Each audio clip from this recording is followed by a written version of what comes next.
Hello guys, मैं एक नया मानव स्टार्ट करने जा रहा हूँ और इसका नाम है बिट्रेड वॉरियर। और अगर आप लोगों को ये वीडियो पसंद आए तो प्लीज मेरे चैनल को सब्सक्राइब कर दीजिए। और इस एपिसोड के स्टार्टिंग में एक बैकग्राउंड में एक आवाज बता रहे होते हैं कि दुनिया में काफी सारे जड़ी बूटियां उगाने वाले हर्ब गार्डन है, पर ये हर्ब गार्डन की एक खासियत है और वो खासियत ये है कि यहाँ पर मरे हुए बंदों की लाशों से जड़ी बूटियां उगते हैं। और ऐसा इसीलिए होता है क्योंकि मरने के बाद भी लोगों के अंदर की स्पिरिचुअल पूरी तरह से गायब नहीं होती, थोड़ा बहुत उस लाश में रह जाती है और उसी स्पिरिचुअल एजेंस को यूज करके यहाँ पर जड़ी बूटियां उगते हैं अपने आप ही। तब हम एक बंदे के पैर को देखते हैं, वो कहीं पर जा रहा होता है उसी हर्ब गार्डन में। बैकग्राउंड में आवाज कहती है कि पर कुछ जड़ी बूटियां बहुत ज्यादा रेयर होते हैं और इसके वजह से ही इनको कलेक्ट करने के लिए इसी गार्डन पे काफी लोग आ जाते हैं। और उनमें से ये बंदा भी एक है और ये हमारा मेन कैरेक्टर नहीं है, इसीलिए उस पर कुछ ज्यादा ध्यान देने की कोई भी जरूरत नहीं है। तभी वो बंदा एक जड़ी बूटी को हाथ में लेकर सोच रहा होता है कि अरे यार, ये जड़ी बूटी की क्वालिटीज तो दिन ब दिन घटिया बनते ही जा रहे हैं। अगर ऐसे ही चलता रहा तो मेडिसिन बनाने वाले को ये जड़ी बूटियां मैं कैसे बेच पाऊंगा। और ये सोचकर मैं गार्डन में इतना अंदर आ चुका हूँ, पर फिर भी मुझे कोई भी अच्छा क्वालिटी का जड़ी बूटियां नहीं मिला। ये सोचते ही वो बंदा उस गार्डन में और भी अंदर जाता है और कुछ अच्छी क्वालिटी जड़ी बूटी के लिए इधर उधर देखने लगता है। तभी उसको काफी दूर एक पेड़ पर एक लाल रंग की फूल दिखाई देती है। उसे देखने के बाद वो और भी करीब जाकर देखना चाहता था। जब वो उसके पास जाकर देखता है वो तभी वो चौंक देता है और चिल्लाता है कि क्रिम्सन जुआन फ्लावर।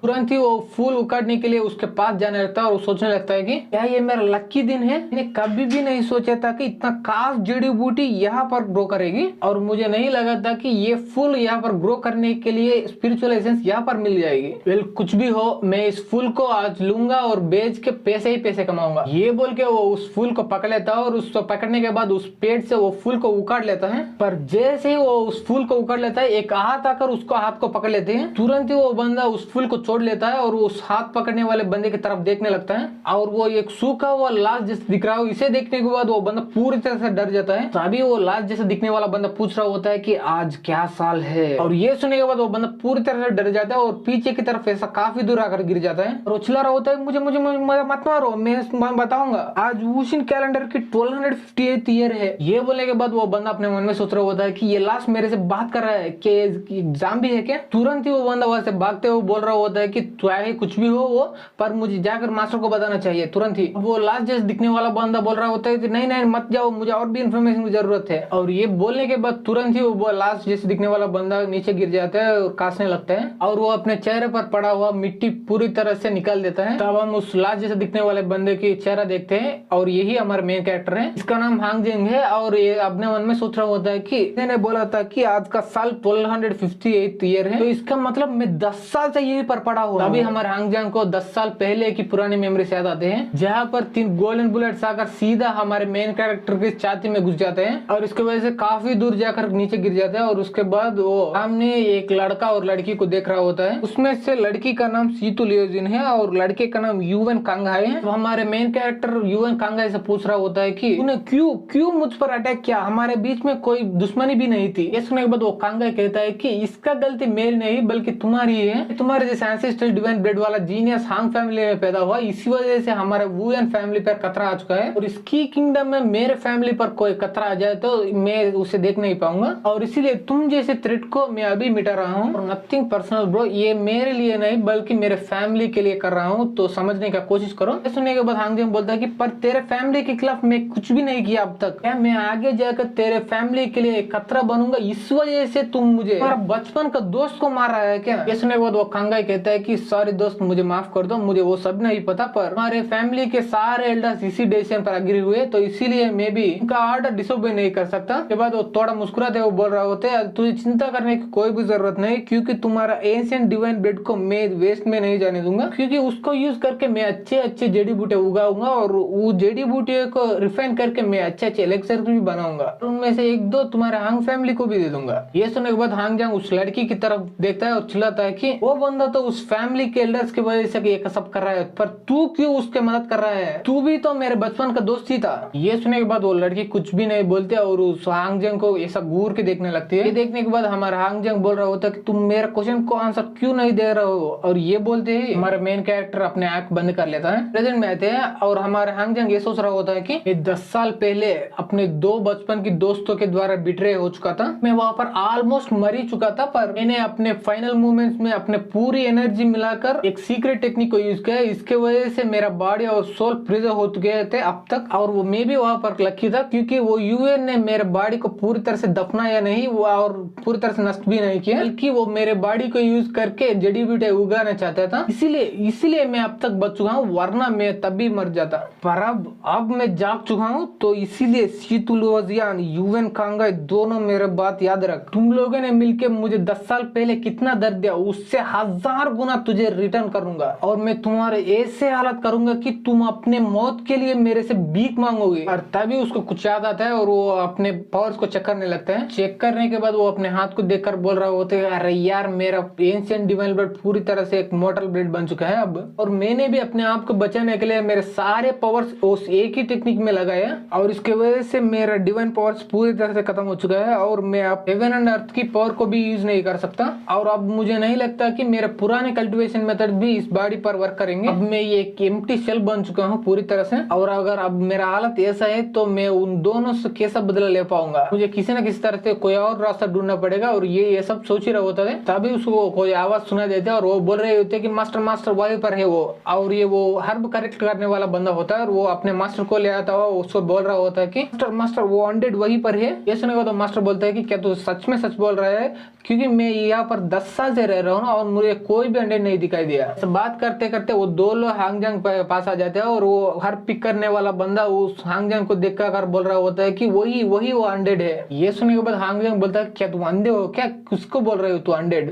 तभी वो मास्टर वो हर्ब पिक करने वाले से बोलता है कि वो कोई अनडेड नहीं है, बल्कि वो कोई असली आदमी होगा जिसको नंगे घूमना पसंद होगा। ये सुनने के बाद वो हर्ब पिक करने वाला बंदा बोलता है कि नहीं नहीं मास्टर, मैंने उसे देखा था, वो लास्ट था पहले और अब ये ह्यूमन बन चुका है। पर जब वो मास्टर की बातें सुनने के बाद हांगजंग उस पर चिल्लाते हो बोल रहे हो, तो तुम किसको असली आदमी बोल रहे हो, तुम दोनों पागल खाने से भाग कर आ चुके हो क्या। सुनने के बाद मास्टर बोलता है कि ओहो, अब मुझे भी ऐसा लग रहा है कि ये अनडेड है और उसमें भी वो असली अनडेड है। अगर ये बात कर रहा है तो मुझे भी ऐसा लग रहा है कि ये कुछ ज्यादा ही स्पेशल है, तो इसीलिए डिस्पेल तू यहाँ से दफा हो जाओ और मैं इस अनडेड को देख लूंगा। ये बोलने के बाद वो मास्टर अपने शर्ट से अंदर से एक तालिस्मैन निकल लेता है। तुम अनडेड हो या ना हो उससे कोई फर्क नहीं पड़ता, क्योंकि ये तालिस्मैन तुम्हारी ओरिजिनल फैम को रिवील करेगा मुझे। और ये बोलकर वो उस तालिस्मैन को लेकर हांगजंग को अटैक करने के लिए उसके तरफ आगे बढ़ने लगते हैं। और उसे देखने के बाद हांगजंग बोल रहा होता है कि पूरे 10 साल के बाद मैं जाग चुका हूं, और मैं जागते ही ये जैसा पागल खाने से भाग कर आया हुआ पागल लोगों से मिलकर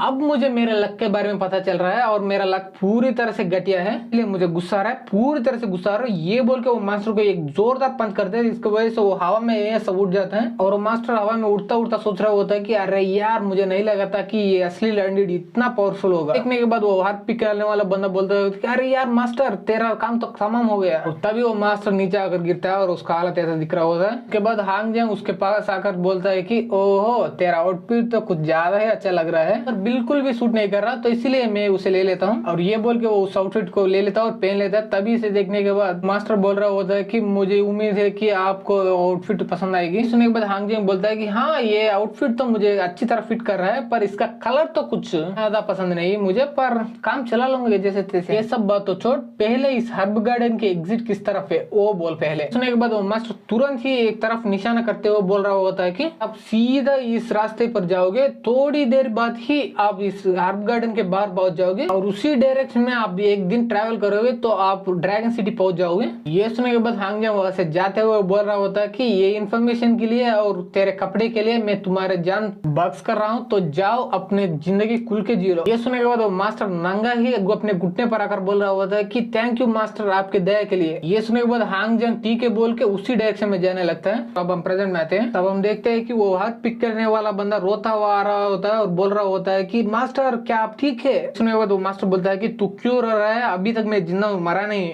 और क्या मैं अभी तक मरा नहीं, इसके लिए तू रो रहा है क्या। सुनने के बाद वो हाथ पिक करने वाला बंदा बोलता है कि ऐसी कोई बात नहीं मास्टर, ये सब तो छोड़ दीजिए, आप उस बंदे को एक रास्ता दिखाया, पर वो ड्रैगन सिटी तक नहीं जाता वो रास्ता, और उस बंदे को वहां पर जाने के बाद इस बारे में पता चल गया तो तो फिर से आकर तू आपका कुटाई करेगा। ये सुनने के बाद वो मास्टर हंसते हुए बोल रहा होता है कि बुद्धू का क्या तुझे इतना भी नहीं मालूम, वहां पे जाने के बाद कोई भी बंदा जिंदा वापस ही नहीं आएगा, क्योंकि जिस रास्ते में उस बंदे को दिखाया था उस रास्ता सीधे फॉरबिडन ड्रैगन बरियल वैली तक जाते हैं। तूने भी वो वैली के बारे में सुना ही होगा। वहां पर तरह तरह की जड़ी बूटियां मिलती है, पर लेने के लिए वहां पर कोई भी नहीं जाता, क्योंकि वहां पर कितने तरह तरह के अच्छी क्वालिटी हर्ब्स मिलते हैं, पर उनसे भी ज्यादा वहां पर डेंजरस मॉन्स्टर्स और डिमोनिक बीस्ट होते हैं। सुनने के बाद वो हर पिक करने वाला बंदा सोच रहा होता है कि मैंने सोचा नहीं था कि हमारा मास्टर इतना कमीना होगा, वो बंदा वहां पर जरूर मर जाएगा। अभी यहाँ पे सीन शिफ्ट होता है उसी फॉरबिडन ड्रैगन बरियल वैली में। वहां पर सीन ऐसा दिख रहा होता है और कुछ देर चलने के बाद हमारे मेन कैरेक्टर झांग जेंग भी वहां पर पहुंच जाते हैं, और वहां पर पहुंचने के बाद भी एक और दिन बीत जाता है, और उतना देर चलने के बाद भी वो ड्रैगन किंगडम नहीं मिलने पर ये सोच रहा होता है कि यहाँ पर चलता चलता पूरा एक दिन बीत गया, फिर भी वो ड्रैगन किंगडम का अता पता नहीं है।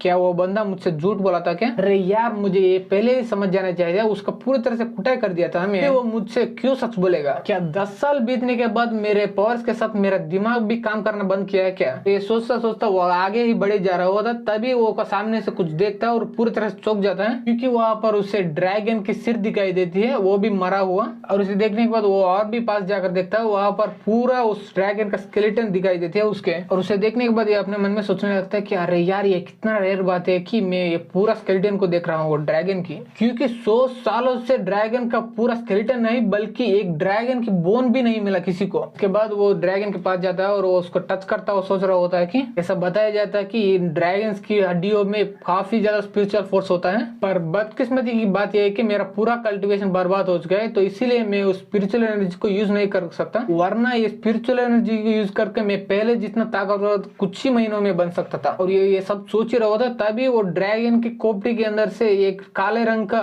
टेंटकल जैसा एक बाहर आ जाता है, और उसके बाद काफी सारे आ जाते हैं और सारे जाकर हांग जेंग के हाथ पे घुस के बाहर आ जाता है, और इसके वजह से वहां पर खून ही खून होता है।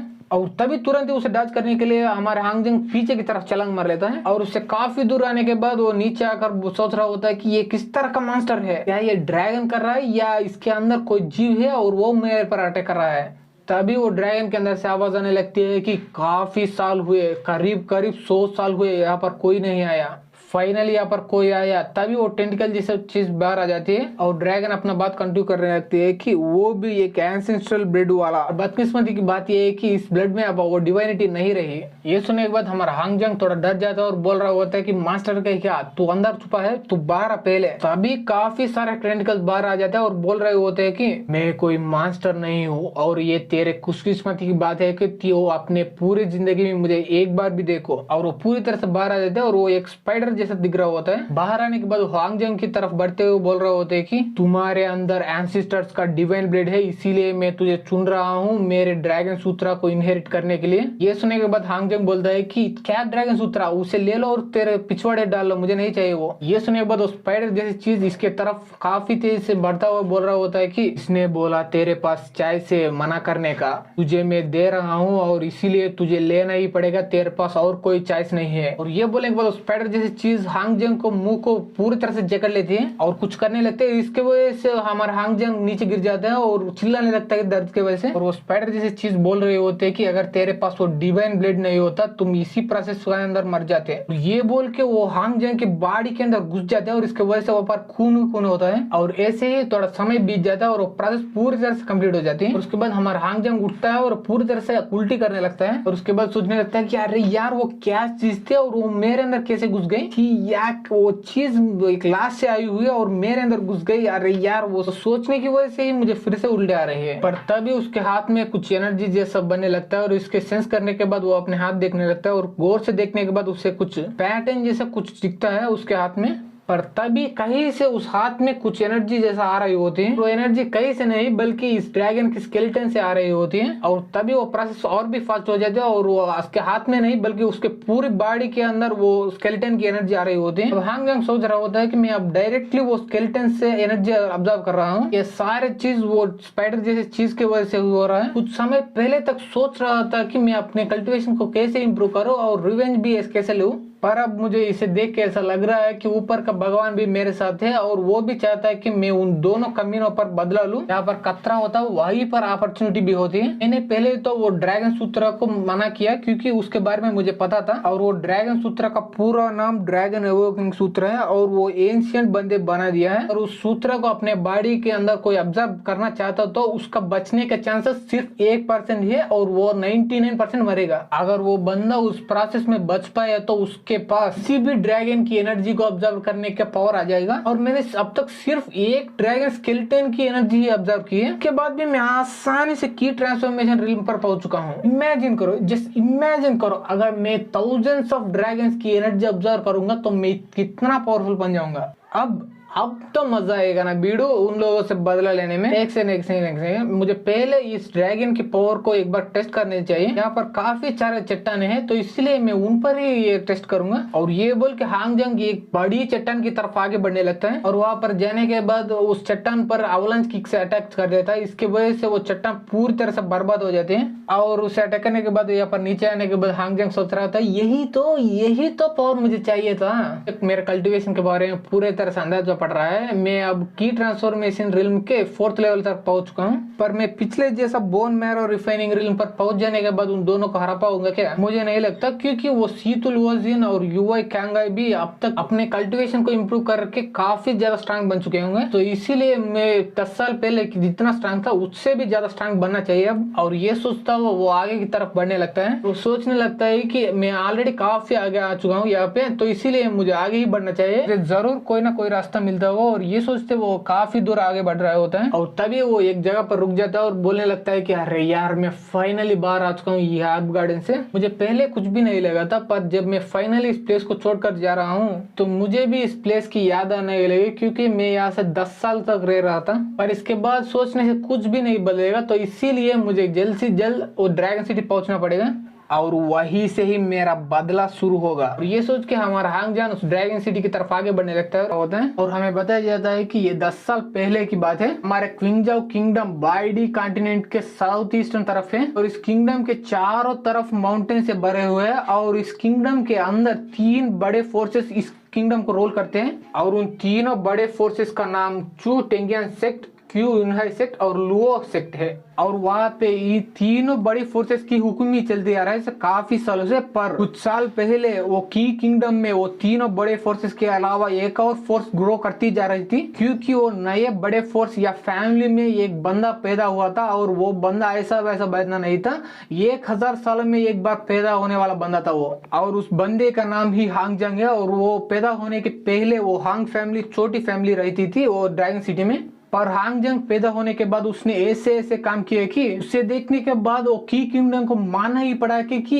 इस किंगडम में चौथी फोर्स भी इमर्ज कर रही है। और ऐसे ही वो हांगजंग आगे बढ़ता रहा, स्ट्रांग बनता रहा और ऐसा 16 साल बीत गए और उतने कम रूम में ही वो बोन रिफाइनरी रिल्म पर पहुंच चुका था और gold and divine bones constitution को अटेंड किया था। और ये सब कुछ करने के बाद उसका नाम वो की किंगडम में चारों तरफ फैलने लगा। और इतना ही नहीं था, वो उसके पास एंसिस्ट्रल के डिवाइन ब्लड भी था, इसीलिए वो अपने कल्टीवेशन के मामले में इतना तेजी से आगे बढ़ रहा था। और इसके वजह से वो की किंगडम के बड़े बड़े फोर्सेस का जेल के काक होने लगा।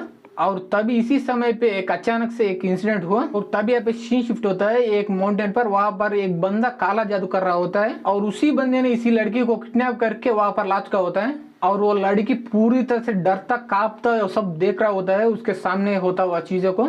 तब हम देखते हैं कि हर काला जादू करने वाले के सामने एक खोपड़ी होता है, मुझे नहीं पता क्यों, पर यहाँ पर भी एक खोपड़ी होता है और उसके अंदर से काफी डेंजरस एनर्जी बाहर आ रहे होते हैं। और तभी हम इस ब्लैक मैजिक करने वाले बंदे को देखते हैं, वो हंस रहा होता है और बोल रहा होता है कि फाइनली मैं वो एंशिएंट डीमन गार्ड को यहाँ पर समन कर चुका हूँ, इसके बाद मैं कुछ भी चाहता हूँ वो सब कर सकता हूँ। तभी हम देखते हैं वो खोपड़ी के अंदर से आता हुआ एनर्जी फ्लैश जैसा बन रहा होता है और वो काफी बड़ी भी हो रहे होते हैं। कुछ समय के बाद वो फ्लैश ऐसा मास्टर जैसा दिखने लगता है। और इसे देखने के बाद वो काला जादू करने वाला बोल रहा होता है कि ये डिमोनिक बंदा ये एक स्पिरिचुअल बॉडी रिल्म बंदे के जितना स्ट्रांग है और यही मेरा अब तक का ताकतवर क्रिएशन है।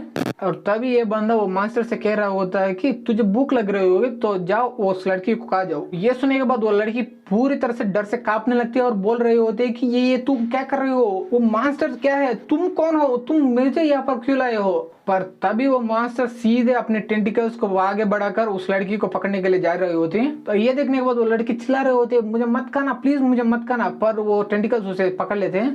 तभी वो लड़की चिल्ला रही होती है प्लीज मुझे बचा लो, कोई बचा लो, मुझे नहीं मरना अभी। पर वो मास्टर ये सभी नहीं सुनता और वो लड़की को अपने पास लाने लगता है, उसे खाने के लिए अपने मुंह भी खोल लेता है। पर तभी हमारा हांगजंग वहां पर आ जाता है और उस पर अटैक करते हुए बोल रहा होता है कि उस लड़की को छोड़ दो। पर तभी उसके अटैक की वजह से वो डीमन की टेंटिकल्स पूरी तरह से कट जाते हैं और इसके वजह से वो लड़की आजाद हो जाती है और हवा में से नीचे गिर जाती है। ऐसा तब हांगजंग उस मास्टर पर अटैक करते हुए बोल रहा होता है कि लड़की तुम यहाँ से जल्दी भाग जाओ। उसे देखने के बाद वो काला जादू करने वाला बोल रहा होता है कि तुम कौन है बे, मेरा पूरा काम बर्बाद कर दिया तूने। ये सुने के बाद हांगजंग बोलता है कि तुझे क्यों बताऊं मैं। वेल जो भी हो ये तेरा आखिरी विश समझ के मैं बता ही देता हूँ। मेरा नाम हांगजंग है और मैं हांग फैमिली से और तुम इस क्विंगजाओ किंगडम में ये इविल गॉड को सम्मेलन करने के लिए मैं तुझे अरेस्ट करने के लिए आया हूँ। और ये तो ऑफिशियल बात है पर मैं तुझे यहाँ पर तुझे मारने के लिए आया हूँ क्योंकि तुम बुरे बुरे काम करते रहोगे। ये सुनने के बाद वो काले जादू करने वाला बंदा चौंक जाता है और पूछता रहा होता है कि क्या तुम ही वो लेजेंडरी जीनियस की किंगडम का हांगजंग हो, क्या तुम जीनियस हो, कोई भी हो पर मुझे नहीं पता, पर तू अगर मेरे काम में दखल देगा तुझे एक ही चीज मिलेगी और वो चीज है मौत। और ये बोल के अपने मास्टर से हांगजंग पर अटैक करने के लिए भेज देता है और वो टेंटिकल्स भी ऑलमोस्ट हांगजंग तक पहुंच चुके होते हैं पर हांगजंग कुछ भी नहीं करता, वो सिर्फ वहां पर खड़े होकर देख रहा होता है ये सब। और तभी वो बोलता है कि अगर तुझे मरने की इतनी जल्दी है तो मैं तेरा विश पूरी कर देता हूँ। और ये बोल के वो एक पंच लेता है और वो सीधा उस टेंटिकल पर मार देता है। तभी उस पंच से काफी पावरफुल एनर्जी आती है और पूरी टेंटिकल को बर्बाद कर डालते हैं और वो एनर्जी वहीं पर ही नहीं रुकती और वो सीधा जाकर उस मास्टर की बॉडी पर अटैक कर देते हैं और उसके वजह से वो मास्टर के ऊपर की बॉडी के छिद्रे छिद्रे उठ जाते हैं। ओहो, जापानीज में भी नहीं बल्कि चाइनीज में भी एक वन पंच मैन है। और उस डीमन को ऐसा हुआ देखकर वो काले जादू करने वाले के फटके हाथ में जाते और वो चिल्ला रहा होता है कि मुझे पूरा 10 साल लगा था कि ये एंशिएंट डीमन को यहाँ पर समन करने के लिए, पर वो एक ही पंच में मारा गया। अरे यार ये कैसा हो सकता है, अरे यार ऐसा ही हो सकता है क्योंकि वो वन पंच मैन है। तभी हांगजंग बोलता है कि तेरा डीमन तो पूरी तरह से खत्म, तो अगर तू अपने जान बचाना चाहते तो मुझे सरेंडर करो वरना तेरे भी चिदरे चिदरे उड़ा डालूंगा। ये सुनने के बाद वो काला जादू करने वाले को पूरी तरह गुस्सा आ जाता है और वो अपने चाकू लेकर इस पर अटैक करते हुए बोल रहा होता है कि तेरे माँ का तेरे हिम्मत कैसे हुई मेरे पूरा 10 साल का मेहनत को ऐसा पानी में मिलाने के लिए। और ये चिल्लाता हुआ ये आगे बढ़ ही रहा होता है तभी पीछे से एक बड़ा गोल्डन बुलेट आ जाता है और इसके लग जाते हैं और इसके वजह से वो वहीं पर मर जाता है। और ये देखने के बाद हांगजंग थोड़ा चौंक जाता है और सोचने लगता है क्या वो लोग आ चुके हैं क्या फाइनली। और तभी दूर से हम दो लोगों को देखते हैं, उसमें से एक लड़का होता है और उसकी लड़की होती है। और आप लोगों को ऑलरेडी पता चल चुका होगा ये दो लोग वो दो कमीने हैं। तब योनहाई कांगाई कहता है कि ब्रदर हांग आप हमेशा की तरह हमसे पहले आ चुके हैं। अभी वो लुओ शिन भी कहते हैं कि ब्रदर हांग क्या आपको कहीं पर चोट लगा है क्या, आप ठीक तो है ना। और उन्हें देखने के बाद हांगजंग खुश होते हुए बोल रहा होता है कि तुम लोग फाइनली यहाँ पर आ चुके हो और लुओ शिन तुझे चिंता करने की कोई भी जरूरत नहीं क्योंकि इसकी हिम्मत भी नहीं होगी मुझे हट करने की। ये सुनने के बाद लुओ शिन कहते हैं कि हमें माफ कर दो ब्रदर हांग क्योंकि हम फिर से लेट आ गए, इस वजह से तुम्हें पूरा काम करना पड़ा, पर तुझे मानना ही पड़ेगा क्योंकि तुम बोन रिफाइन रिल्म पर होकर भी स्पिरिचुअल बॉडी रिल्म जितना पावरफुल मास्टर को एक ही पंच में मार डाला।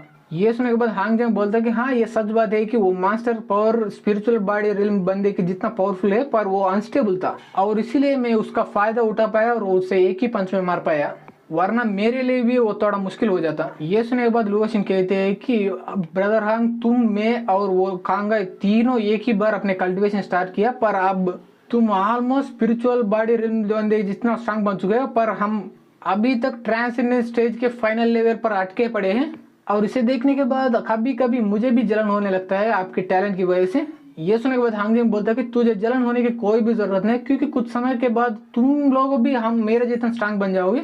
और ये सभी बोल ही रहा होता तभी लुओ शिन तलवार लेती है और सीधा हांगजंग के पेट में घुसेड़ देते हैं और इसके वजह से उसके पेट से खून आने लगता है और वो नीचे गिर जाता है। और वो नीचे गिरने के बाद पूछ रहा होता है कि लुओ लुओशिन ये क्यों कर रहा है तुम? ये सुनने के बाद लुओशिन कहते हैं कि मुझे माफ कर दो, मेरे पास और कोई चॉइस नहीं था। और वो युवन कांग भी चुप नहीं बैठता, वो भी एक गोल्डन बुलेट लेता है और वो सीधा हांगजंग पर अटैक कर देता है और वो अटैक हांगजंग को लग भी जाता है और इसकी वजह से वो काफी दूर जाकर गिरता है। इसके बाद वो कांग लुओशिन से कहता है कि तुम बात करना बंद करो और जल्दी से मार डालो, अगर ये यहाँ से बच पाए तो हमारे लिए आगे जाकर बहुत ज्यादा मुश्किल बढ़ जाएंगे। ये देखने के बाद हांगजंग बोलता है कि तुम भी ऐसा क्यों कर रहे हो? ये सुनने के बाद वो बंदा बोलता है कि ये मेरा पर्सनल रीजन नहीं है, मेरा फैमिली के एल्डर्स का डिसीजन है और हम तीनों बचपन से फ्रेंड्स थे, इसीलिए हम 2 फ्रेंड्स के लिए तू एक फ्रेंड सैक्रिफाइस कर दो यार। ये सुनने के बाद हांगजंग बहुत ज्यादा गुस्सा होता है पर कुछ भी नहीं कहता। तभी लुओशिन भी कहते मुझे भी प्लीज माफ कर दो, मैं भी मेरे क्लैन की वजह से ये सब कर रहा हूँ और वो यूनहाई जांग भी तुझे मरता हुआ देखना चाहता है तो इसीलिए मैं तुझे मार रहा हूँ। ये सुनने के बाद हांगजंग बोलता है कि तुम 2 लोग कह रहे हो कि तुम अपने क्लैन की वजह से मार रहे हो, अगर ऐसी ही बात है तो तुझे मैं एक फ्री एडवाइस दे रहा हूँ तो बचपन की दोस्त होने के नाते, और वो एडवाइस ये है कि तुम मुझे यहीं पर ही मार दो, अगर यहाँ पर मैं किसी न किसी तरह से बच पाया तो मैं तुम्हारे दोनों क्लैंस को पूरी तरह से बर्बाद कर डालूंगा। ये सुनने के बाद वो युवान कांग बोलता है कि हाँ पहले से मेरा भी यही प्लान था, और ये बोल के वो हांगजंग पर फिर से 2 बुलेट से अटैक कर देता है और इसके वजह से वो काफी दूर जाकर गिरता है और ऑलमोस्ट मरते ही समय वो बोल रहा होता है कि बर्बाद कर डालूंगा, पूरी तरह से बर्बाद कर डालूंगा, और ये बोल के वो अपने आंख बंद कर लेता है। वो बोल रहा होता है सपने देखते रहो, तुझे वो चांस कभी भी नहीं मिलने वाला और तुझे चिंता करने की कोई भी जरूरत नहीं, क्योंकि तुम्हारा प्रीशियस एंसेस्ट्रल ब्लड को मैं यूज करके अच्छे जड़ी बूटियां उगाऊंगा, तो इसीलिए तुझे चिंता करने की कोई भी जरूरत नहीं। और ये बोल के वो पेड़ के अंदर ऐसा बंद कर लेता है हांगजंग को, और उसके बाद ये हंसते हुए सोच रहा होता है कि फाइनली हमारे फैमिलीज के ऊपर ये खतरा अब खत्म हो चुका है, इस वजह से इसकी किंगडम पर हमारे 3 ही फैमिलीज राज कर पाएंगे और इसके वजह से मेरा फैमिली में मेरा पोजीशन और भी हायर हो जाएगी। और ये सब सोचता हो हांगजंग को देख रहा होता, तभी यहाँ पे सीन शिफ्ट होता है 10 साल बाद का। तब हम ड्रैगन सिटी को देखते हैं, वहां पर फाइनली हांगजंग पहुंच चुका होता है और उस ड्रैगन सिटी को देखने के बाद ये सेंटिमेंटल होकर बोल रहा होता है कि फाइनली मैं 10 साल बाद यहाँ पर आ चुका हूँ। और ये सोचता हुआ सीधे फांग फैमिली के गेट के पास आकर रुकता है और उसे देखने के बाद ये अपने मन में सोचने लगता है कि अरे यार ये 10 साल में हमारा फैमिली इतना डिक्लाइन हो चुका है क्या, कम से कम एक गेट कीपर तो इस गेट के सामने होना चाहिए था, पर जो भी हो मुझे अंदर जाकर देखना चाहिए। और ये बोल के वो गेट की तरफ बढ़ने लगता है, तभी पीछे से एक आवाज आती है और वो बोलती है कि रुको। और इसे सुनने के बाद ये पीछे मुड़कर देखने लगता है और बोलने लगता है कि कौन है रे वहाँ। और वहाँ पे एक लड़की खड़ी हुई होती है और वो बोलने लगती है कि मुझे पता है कि हमारे हांग फैमिली डिक्लाइन हो चुका है, पर वो इतना भी घटिया नहीं बन चुका है कि कोई भी एरे गेरे नत्थु बंदा आया और सीधा हमारे हांग फैमिली के घर में घुस गया। ऐसा मैं कभी भी होने नहीं दूंगी। ये सुने बाद हांगजंग बोलता कि मैं कोई एरा गेरा नत्थु गेरा नहीं, बल्कि मैं ही इस हांग फैमिली का बंदा हूँ, इसीलिए तू अपने काम से काम रखो और मैं अंदर जाकर देख के आता हूँ। ये सुने बाद वो लड़की एक चाकू निकालती है और सीधा इसकी तरफ फेंक देती है। इसके बाद वो चाकू आकर इसको गाल को लगकर पीछे की तरफ जाती है और इसके वजह से हांगजंग को कट भी लग जाते हैं अपने फेस पर। तभी वो लड़की बोलती है कि मैं इस हांग फैमिली अपने बचपन से रह रही हूँ, पर तुझे कभी भी नहीं देखी मैं, इसीलिए सच बोलो तुम कौन हो वरना दफा हो जाए ऐसे। ये सुनने के बाद हांगजंग सोच रहा होता है कि मैं इसे आसानी वे में एक्सप्लेन कर सकता था, पर इसने मुझे बिना बताए अटैक किया तो इसीलिए मुझे गुस्सा आ गया, तो मैं इसे हार्ड वे में एक्सप्लेन करूंगा। और ये सोचने के बाद वो लड़की से बोल रहा होता है कि इसे गौर से देखो, और ये बोलने के बाद वो लड़की पर अटैक कर देता है। तब उसको अटैक करता हुआ देखकर वो लड़की चौंक जाती है और बोल रही होती है अरे यार ये कितना फास्ट है। तब मुयुआन चिल्लाता है कि इस अटैक का नाम अवलांच फिस्ट है, और ये बोल के वो उस लड़की पर अटैक कर देता है, पर उसके चेहरे के सामने आकर वो अटैक को रोक देता है। और इस अटैक की वजह से उसका इफेक्ट उस लड़की के पीछे हो जाती है और वो लड़की भी थोड़ा पीछे चले जाते हैं। और उस अटैक के बाद वो लड़की पूरी तरह से डर जाती है और वहीं पर फ्रीज हो जाती है। और इसके बाद ये कहता है कि चलो जीनस खाने के लिए चलते हैं, मजाक कर रहा हूँ गाइस। वो असल में ये कहता है कि तुझे डराने के लिए मुझे माफ कर दो, पर ये अटैक का नाम तुझे पता ही होगा, ये अवलांच फिस्ट है और ये हमारी हांग फैमिली में भी सिखाई जाती है। ये सुनने के बाद वो लड़के अपने घुटने पर गिर जाते हैं और बोलने लगती है कि ओह तुम प्रूव करने के लिए सब कर रहे हो, मुझे लगा था मैं मार ही जाऊंगी। इसके बाद वो अपने मन में सोचने लगती है अरे यार ये अवलांच फिस्ट ही है, पर हमारे फैमिली में भी कुछ ही बंदे इस टेक्निक को इतना पावर के साथ यूज कर सकते हैं।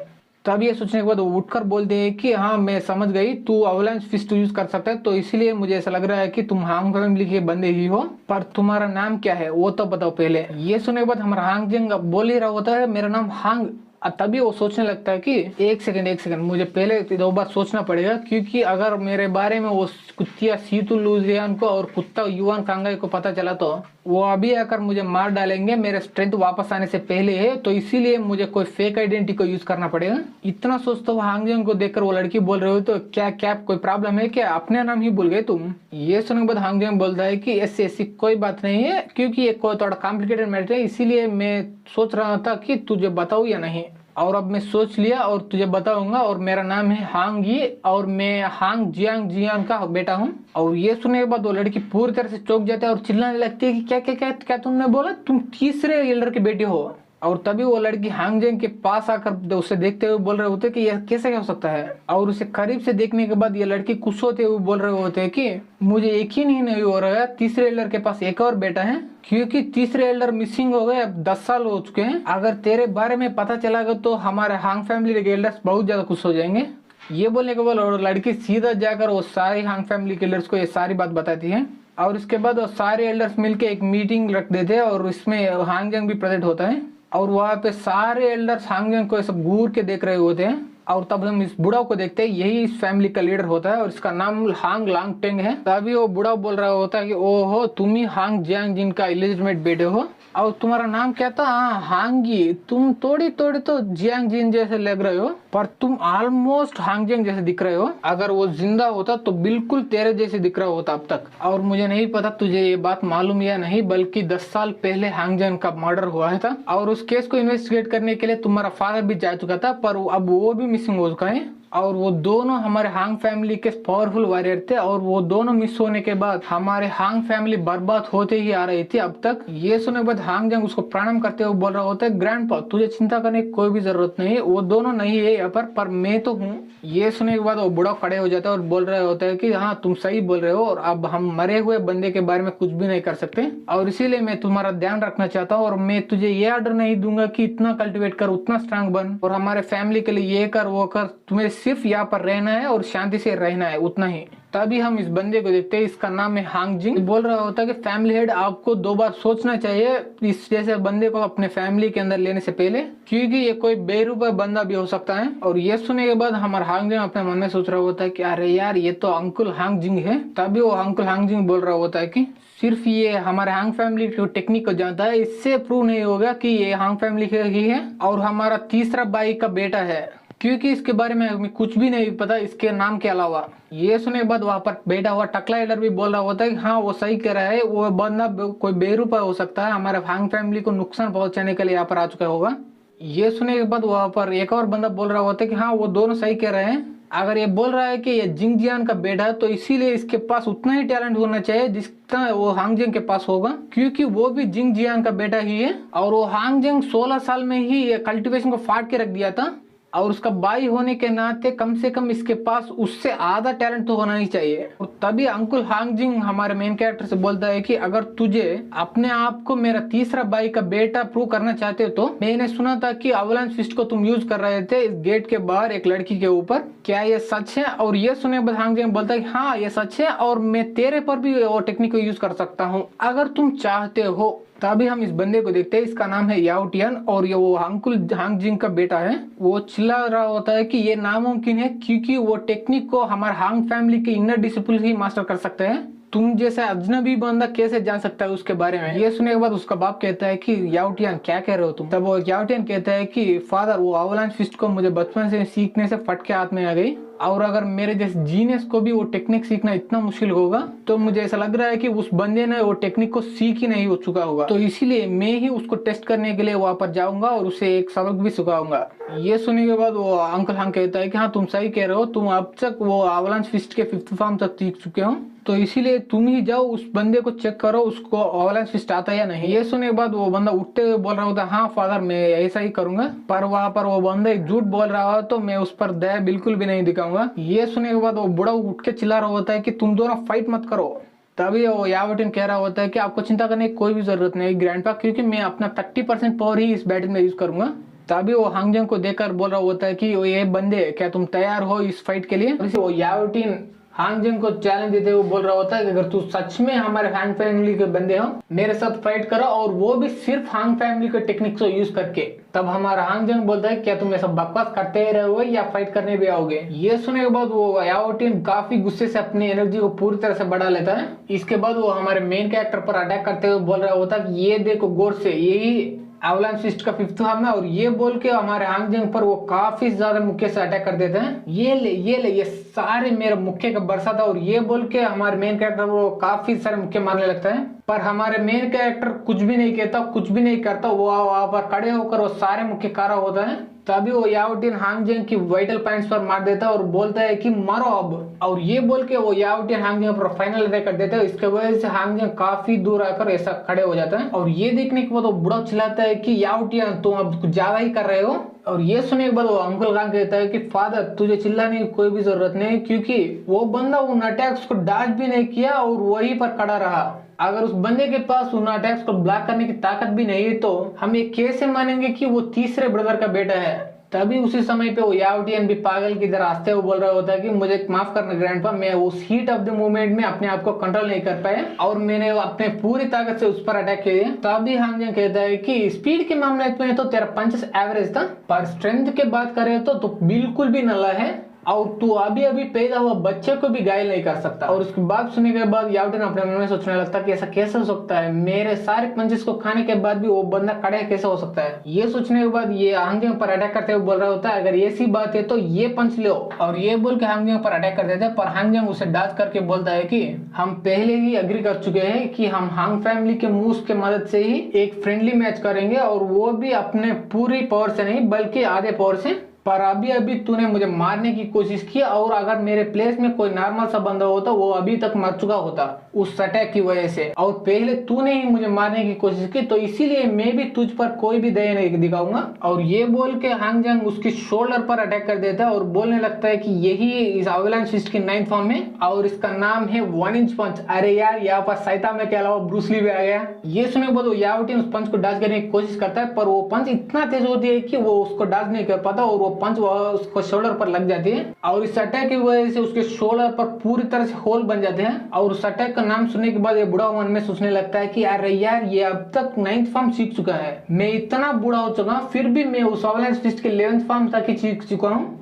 और तभी वहां पे वो याओ टिन दर्द से चिल्ला रहा होता है कि मुझे दर्द हो रहा है, ये कैसा पॉसिबल हो सकता है, वो मुझसे स्ट्रांग कैसा हो सकता है। और ये बोल के वो वहीं पर गिर जाते हैं। तभी वो अंकुल हांग चिल्लाता है कि तेरी हिम्मत कैसे हुई मेरे बेटे को चोट पहुंचाने की, तुझे इसका कीमत जरूर चुकाने पड़ेगा। और ये बोल के वो हांग जंग पर अटैक करने के लिए आगे बढ़ने लगता है, पर तभी वो बुढ़ा चिल्लाता है कि आज के लिए सारी फाइट्स काफी है, इसीलिए तू वहीं पर रुक जाओ। ये सुनने के बाद वो अंकुल हांग कहता है कि पर फादर वो मेरे बेटे को हट किया। और ये बात इग्नोर करके बुढ़ा कहता है कि मैंने और तुम सभी लोगों ने अपने आंखों से देखा कि वो हांगी हमारे फैमिली के एवलांच फिस्ट के 9th फॉर्म तक सीख चुका है, और इसका मतलब ये की है, और वो ये है कि ये जियान का असली बेटा ही है। और इसीलिए इस बात पर और भी बहस करने के कोई भी मतलब नहीं बनता, इसीलिए जल्दी वो याओ टिन को डॉक्टर के पास ले जाओ और ट्रीट करवा दो। और सभी लोग यहाँ से चले जाएगा, ये मीटिंग यहीं पर खत्म हो जाते हैं। और हांगी तेरे बारे में तुम्हारे लिए एक कमरा रेडी करवा दूंगा और वहां पर जाकर तुम आसानी से रेस्ट कर सकते हो, और फिर तभी रेस्ट करने के बाद हम बात करेंगे। और ये सुनने के बाद वहां पे सारे लोग चले जाते हैं और रात के समय हो जाते हैं। तब हम हांग जंग रहने वाले कमरे को देखते हैं। उसके अंदर हांग जंग एक स्क्रोल को देखकर सोच रहा होता है कि अभी तक मुझे मिला हुआ इंफॉर्मेशन के मुताबिक वो यूनहाई सेक्ट जियांग मैंशन को कंट्रोल करता है, और उसके साथ 3 लाख मील रेडियस के अंदर आने वाले सारे फैमिलीज को भी कंट्रोल करता है। और उसकी कंट्रोल में काफी सारे बड़े बड़े फैमिलीज भी आते हैं, और उनमें से सीतु फैमिली और वू यांग मैंशन भी आता है। और उसी यूनहाई की सेक्ट की मदद से वो सीतु फैमिली की 10 सालों में काफी ज्यादा स्ट्रांग बन चुके हैं, और उस सीतु फैमिली के पास काफी सारे नए नए जनरेशन के काफी स्ट्रांग वॉरियर्स भी हैं। पर उसी 10 सालों में हमारे हांग फैमिली पूरी तरह से बर्बाद हो चुका है, और हमारे पास वॉरियर्स है पर वो उतना स्ट्रांग नहीं है। और वो कुतिया सीतु लुओजियन भी अपने आप को स्ट्रांग बना के नेक्स्ट लेवल पर पहुंच चुके हैं अपने कल्टीवेशन में, और अब वो पिछले जिंदगी में मैं जितना स्ट्रांग था उससे भी ज्यादा स्ट्रांग बन चुके हैं अब। और वो कुत्ता यूनहाई कांगाई भी नेक्स्ट लेवल पर पहुंच चुका है, और उसके साथ वो यूनहाई सेक्ट का जीनस भी बन चुका है। और वो कम्युन मेरे ही ब्लड को यूज करके इतना स्ट्रांग बन चुका है ये सारे 10 सालों में। और उसने यूनहाई सेक्ट में भी काफी सारे जीनस को मेरे ब्लड दे चुका हुआ अब तक। और ये सोचता सोचता इसको काफी ज्यादा गुस्सा देते, और इसके वजह से एक दीवार की तरफ ये हवा में पंच कर लेता है। इसके वजह से और उस एक ही अटैक की वजह से वो दीवार पूरी तरह से बर्बाद हो जाती है। और इसके बाद ये अपने आप से बोलने लगता है कि मैं उस युनहा स्थित को पूरी तरह से बर्बाद कर डालूंगा।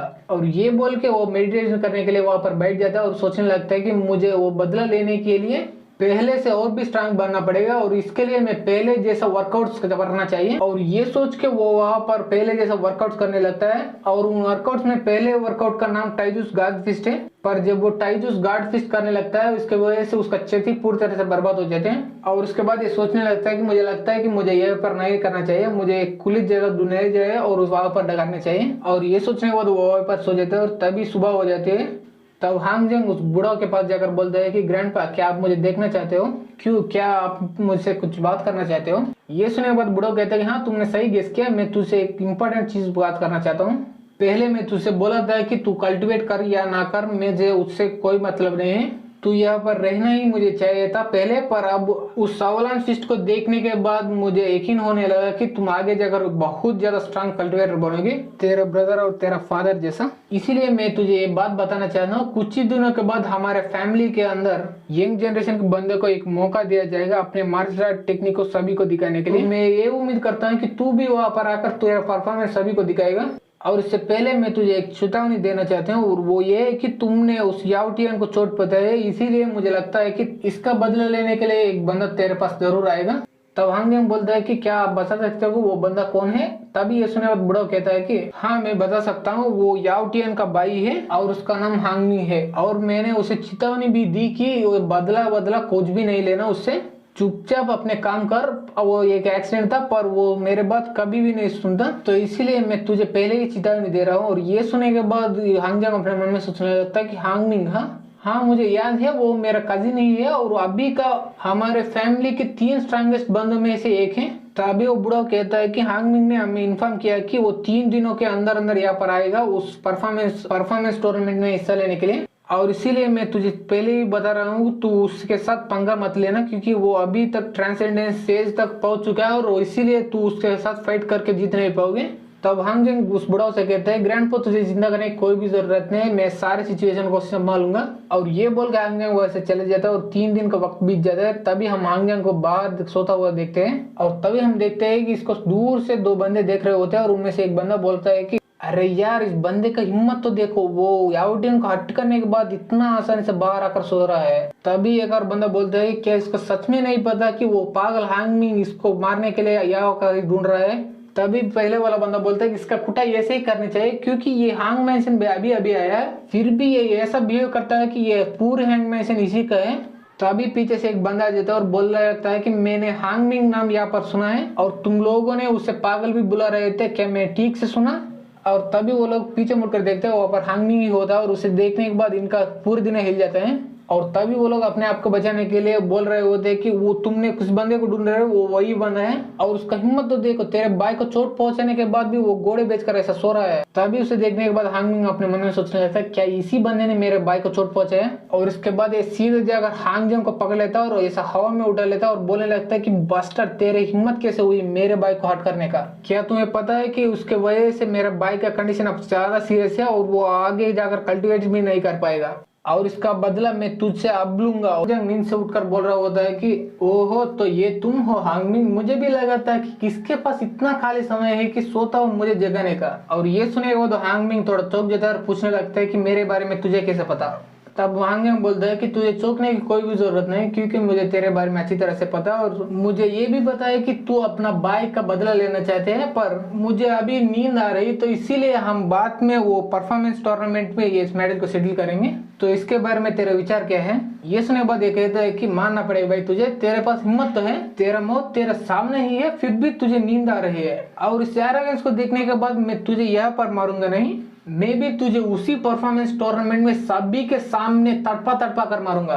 और ये बोल के मिंग हांग जेंग का कॉलर छोड़ देता है। इसके वजह से हांग जेंग नीचे की तरफ आने लगता है, पर वो सीधा अपने पाँव से हांग मिंग की पैर पर लैंड करता है और इसे लैंड करने के बाद कुछ हड्डियां क्रैक करने की साउंड आ जाती है। और इसके बाद हांग जेंग वहां से जंप करके जमीन पर आ जाता है और बोलने लगता है कि माफ कर दो, माफ कर दो। तभी वो हांग मिंग चिल्ला रहा होता है कि दर्द हो रहा है, दर्द हो रहा है। तभी मिंग वहां से चला जाता हुआ हांग जंग पर चिल्लाता है कि रुक जाओ, कमी ना कहीं का वहीं पे है। मुझे पता है कि तू ऐसा जानबूझ के किया, इसलिए मैंने अपना माइंड चेंज किया, तो इसीलिए मैं तुझे आज ही यहीं पर जान से मार डालूंगा। और ये सुनने के बाद हांग जंग थोड़ा गुस्से से पीछे मुड़कर बोल रहा होता है कि हम पहले ही एग्री कर चुके हैं, हम ये लफड़े को उस परफॉर्मेंस टूर्नामेंट में से डील करेंगे और मुझे दूसरे बार बोलने के लिए मजबूर मत करना, वरना वो शब्द तेरे लिए अच्छे नहीं होंगे। और ये बोल के हांग जंग वैसे चले जाता है। और हांग जंग को ऐसा गुस्से में देखने के बाद हांग मिंग को थोड़ा फटके आदमी आ जाते हैं और सोचने लगते हैं कि अरे यार, वो उसको ऐसे देखने के बाद एक सेकंड के लिए मैं भी डर गया था। और इसे देखने के बाद वो पहले दो बंदे बात कर रहे होते हैं कि तब उनमें से एक बंदा बोल रहा है तो वो देखो हांग मिंग को, वो एक बालू जैसा दिख रहा है, फिर भी वो हांग जंग जैसे बंदे से डर गया।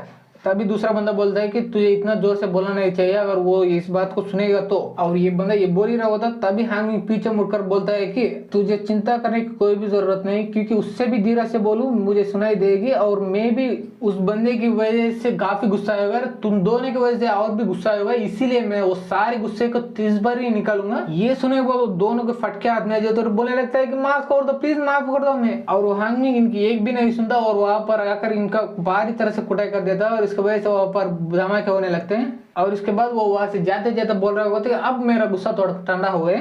तभी यहाँ पे सीन शो पे उसी मार्शल आर्ट परफॉर्मेंस टूर्नामेंट की दिन पे तब हम देखते हैं कि वहां पर स्टेज पे दो बंदे फाइट करने के लिए रेडी हो रहे होते हैं। तब बैकग्राउंड में आवाज बता रहे होते हैं कि इस परफॉर्मेंस टूर्नामेंट का मेन मकसद हांग फैमिली की यंगर जनरेशन की बंदों का स्किल्स को इम्प्रूव करने का ही है, क्योंकि इसमें एक दूसरे के साथ फाइट करने के बाद अपनी स्ट्रेंथ और वीकनेस पूरी तरह से पता चल जाएगी। इस वजह से वो लोग अपने स्ट्रेंथ को और भी इम्प्रूव करेंगे और वीकनेस को थोड़ा कम करेंगे। और यही नहीं बल्कि इसमें जीतने वाले बंदे को हांग फैमिली और भी रिसोर्स प्रोवाइड करेगी, और हारने वाला अपने स्टेटस को बैठेगा और उसके ज्यादा रिसोर्सेज भी नहीं मिलेंगे। अगर उससे भी बुरा परफॉर्म करे तो इस फैमिली से धक्का मार के बाहर निकाल लिया जाएगा। इसीलिए इस टूर्नामेंट में पार्टिसिपेट करने के लिए हांग फैमिली का यंग एंड टैलेंटेड बंदे वो लोग कहीं पर भी और कुछ भी कर रहे हो, इस टूर्नामेंट में अपने परफॉर्मेंस को दिखाने के लिए इस समय पर हांग फैमिली को लौटते हैं। और इस हांग फैमिली के सभी यंगर जनरेशन के बंदों में सबसे स्ट्रॉन्गेस्ट लड़की यही है, और इसका नाम शांगवान मोटाई है। और उस परफॉर्मेंस टूर्नामेंट को देखने के बाद ये लड़की बोलते है कि अरे यार, हमारे हांग फैमिली के यंगर जनरेशन को क्या हुआ, वो दिन ब दिन घटिया बनते ही जा रहे हैं, और अब उनमें से एक और दो बंदे के अलावा कोई भी स्ट्रांग बंदा नहीं बच चुका है। और ये सोचता हुआ उस घर के रूफ से सभी को देखने लगती है। तब ये लड़की एक बंदे को देखकर पूरी तरह चौंक जाती है और बोलने लगती है कि क्या ये बंदा सच में हांग जिंग ही है। और ये लड़की फिर से एक बार चेक कर लेती है उस बंदे को, और वो कंफर्म होके बोलने लगता है कि ये जरूर हांग जिंग ही है। क्या ये सच में वापस आ गया है क्या? अभी वो लड़की को थोड़ा शांत हो के सोचने लगती है कि नहीं नहीं, ऐसा नहीं हो सकता, 10 साल पहले उसका ऐसा हुआ है। पर ये लड़की फिर से सोचने लगता है कि जो भी हो मुझे एक बार कंफर्म करके जानी चाहिए। और ये बोल के वो उस रूफ से नीचे कूद जाती है और हांग जंग के पास आकर बोलती है कि हांग जंग तुम वापस आ गए हो। तभी ये सुनने के बाद हांग जंग थोड़ा चौंक जाता है और सोचने लगता है कौन है रे, मेरा असली नाम से बुला रहा है। और ये सोचता वो पीछे मुड़ता, तभी वो उसके सामने उस लड़की खड़े होता है और वो बोलने लगते है हांग जंग क्या तूने मुझे पहचाना? ये मैं हूँ शांगवान मोटाई, 10 साल हुए तुझे देखकर, तू कैसे है अब और क्या कर रहा है अब? तभी से देखने के बाद हमारे मेन कैरेक्टर अपने मन में सोचने लगता है कि ये मेरा बचपन का दोस्त, इसका नाम मोटाई है, पर 10 साल के बाद मैं इसे रिकॉग्नाइज भी नहीं कर पा रहा हूँ क्योंकि ये इतना बड़ा हो गए हैं। तभी हांग जंग बोलता है कि तुझे गलत फहमी हो चुकी होगी क्योंकि मैं हांग जंग नहीं हूँ। और ये सुनने के बाद मोटाई कहते हैं कि नहीं नहीं, मैं बिल्कुल भी गलत नहीं हो सकती हूँ, क्योंकि तू कैसा दिखता है मुझे अच्छी तरह से पता है। तभी पीछे से हांग मिंग आता है और बोलने लगता है कि तुझे गलतफहमी हो चुकी होगी क्योंकि वो हांग जंग नहीं बल्कि तीसरे एल्डर का इलिजिमेट बेटा है, और तुझे इसीलिए गलतफहमी हो चुकी होगी क्योंकि वो हांग जंग और ये हांगी दोनों ब्रदर्स है, सौतेला ब्रदर्स, इसीलिए वो दोनों एक ही तरह से दिख रहे हैं। अब ये सुनने के बाद वो मोटाई कहते हैं कि तुमने क्या कहा, फिर से बोल। नहीं नहीं, मुझे उसे पूछना चाहिए। और ये बोल के हांग जंग से पूछते हैं कि ये मुझसे झूठ मत बोलो, क्या तुम सच में हांग जंग नहीं हो? तभी ये बोलने के बाद ये अपने मन में सोचने लगते हैं कि अरे यार, मैं कितना बुद्धू बन चुकी हूँ 10 सालों में, वो हांग जंग कभी भी वापस नहीं आएगा, ये सच को मुझे एक्सेप्ट करना ही चाहिए अभी तक। तभी पीछे से हांग मिंग इसके पास आता हुआ बोल रहा होता है कि मैं ये बात को एक्सेप्ट कर लेनी चाहिए कि वो हांग जंग 10 साल पहले ही मर चुका है, और ये सच को एक्सेप्ट कर लेना चाहिए और उसे भूल भी जाना चाहिए। मुझे ये बात अच्छी तरह से मालूम है कि तुम उसे बचपन से कितना प्यार करते आ रही हो, पर अब वो मर चुका है और वो तेरे लव को एक्सेप्ट नहीं कर पाएगा। और इसके अलावा वो बचपन में ही वो शीतुल वर्जियन के ही प्यार करता था, और एंड में उसने ही इसे जान से मार डाला। और इसीलिए उस हांगजंग के बारे में बोलो और हमारे तरफ भी एक बार देखो। ये सुनने के बाद उस मोटाई को काफी गुस्सा आ जाता है और बोलने लगती है कि दाफाओ जैसे। और ये सुनने के बाद वांगजिंग पूरी तरह से चौंक जाता है और कुछ भी नहीं बोल रहा होता इसके आगे। इसके बाद वो शांगवान मोटाई वहां पे एक सेकंड भी नहीं रुकती, वहां से चले जाती है। तभी ये देखने के बाद हांगजंग थोड़ा मुस्कुराते हुए बोल रहा होता है कि वो लड़की तुझे इनडायरेक्टली नहीं बल्कि डायरेक्टली काट के चली गई। आय हाय, ये देख के तुझ पर दया आने लगा मुझे। ये सुनने के बाद हांगमिंग काफी गुस्से से कहता है कि तुझे इतना उछलने की कोई भी जरूरत नहीं, क्योंकि एक बार मैं इस हांग फैमिली का स्ट्रांगेस्ट बंदा बन जाऊंगा तो वो शांगवान मोटाई मेरे ही हो जाएगी। पर ये सब तो छोड़, पहले तू बताओ कि क्या तुम्हारे पास इतना हिम्मत कहेगी और रिंग में आकर मेरे साथ फाइट करने की। ये सुनने के बाद हांगमिंग थोड़ा मुस्कुराते हुए बोल रहा होता है कि let's go bro, any time I am ready. और इस फाइट के बारे में सुनने के बाद वो सभी लोग बोल रहे होते कि अरे यार, वो हांगमिंग और हांगजंग बीच के फाइट हो तो ऐसा, और उन दोनों के बीच में फाइट देखने में कुछ मजा ही आ जाएगा। तभी उनमें से एक और बंदा बोलता है कि हांगजंग तो आज गया, उस हांगमिंग अपना भाई का बदला जरूर लेगा आज। तभी यहाँ पे सीन शूट होता है उसी स्टेज पर। वहाँ पे हांगजंग दोनों दूसरे के सामने खड़े हो जाते हैं। तभी वहाँ पे रेफरी आ जाता है और बोलता है कि ये हमारे फैमिली के बंदों के बीच एक फ्रेंडली फाइट है, तो इसीलिए पूरा ताकत मत यूज करना। ये सुनने के बाद हांगमिंग बोलता है कि तुझे चिंता करने की कोई भी जरूरत नहीं, क्योंकि मैं उसे जरूर नहीं मारूंगा, सिर्फ उसका हाथ पैर ही तोड़ डालूंगा। और ये बोल के हांगमिंग पर अटैक करने के लिए आगे बढ़ने लगता है। जब वो हांगजंग के पास जाता है तब वो चिल्लाता है कि हांग फैमिली के स्काई ब्रेकिंग पाम, और ये बोल के वो हांगजंग पर अटैक कर देते हैं। पर हांगजंग उसे डांस कर लेते हैं और डांस करने के बाद ये बोल रहा होता है कि तेरे पास कुछ ज्यादा ही ताकत है, पर उसे मैच करने के लिए तेरे पास स्पीड ही नहीं है। ये सुनने के बाद हांगमिंग को काफी गुस्सा आ जाता है और बोलने लगता है कि अगर ऐसी बात हो तो ये पंच ले लो। और ये बोल के हांगजंग पर अटैक कर देता है हवा में ही। पर हांगजंग उस पंच को आसानी से डांस कर लेते हैं। इसके बाद उसकी पंच पर ही पावर रख के वहां पर ही खड़ा हो जाते हैं। और ये देखने के बाद वो हांगमिंग थोड़ा चौंक जाता है और बोलने लगता है कि अगर तू अपना बाप का दूध पिया तो ये सब डांस करना बंद करो, सीधे आकर मर्द की तरफ फाइट करो। ये सुनने के बाद हांगजंग बोलता है कि इस बात पर पीछे मत हटना। और ये बोल के वो उसके सिर पर अटैक करके वहां से रिवर्स फ्लिप मार के ऐसा नीचे खड़े हो जाते हैं। और इस अटैक की वजह से वो हांगमिंग नीचे गिर जाता है। और इसे देखने के बाद हांगजंग बोलने लगता है कि तू अपना हार मान लो, क्योंकि तू मुझसे कभी भी नहीं जीत पाएगा। ये सुनने के बाद हांगमिंग वहां से उठते हुए बोल रहा होता है कि ये सब बकवास बात करना बंद करो, क्योंकि मैं अभी तक हारा नहीं हूँ। और ये बोल के वो एक टेक्निक को परफॉर्म करने लगता है और बोलने लगता है कि गोल्डन लायन। और ये बोलने की तुरंत ही उसके पीछे एक एनर्जी से बना हुआ एक गोल्डन लाइन प्रकट हो जाते है, और वो भी काफी बड़ी होती है। और तब ये देखने के बाद हांगजंग थोड़ा चौंक जाता है और सोचने लगता है कि क्या बंदा सच में डिवाइन गोल्डन लाइन टेक्निक को जानता है क्या? अगर ये सच में जानता है तो इसे मानना ही पड़ेगा।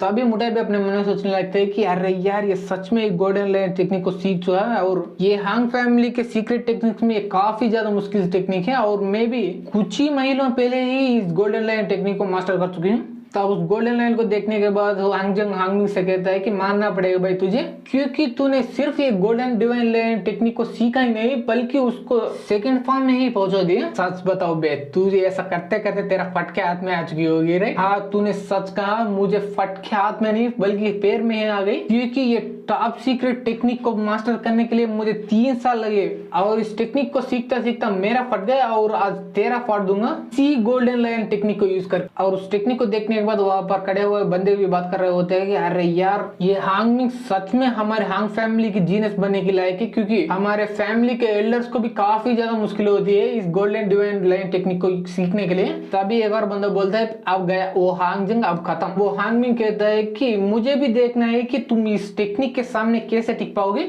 और मेरा ये गोल्डन लाइन टेक्निक किसी को भी छुएगा वो वहीं पर मर जाएगा। ये बोल के वो हांगजंग पर अटैक करने के लिए आगे बढ़ता है। तब हांगजंग बोलता है कि उस गोल्डन डिवाइन लाइन टेक्निक को कोई भी सीखता है उसे तारीफ करने के लायक बनता है, पर तेरे लिए ये बदकिस्मती की बात है कि तू उस गोल्डन डिवाइन लाइन टेक्निक को सिर्फ 2 ही लेवल पर पहुंचा दिए हो 3 साल मेहनत के बाद भी।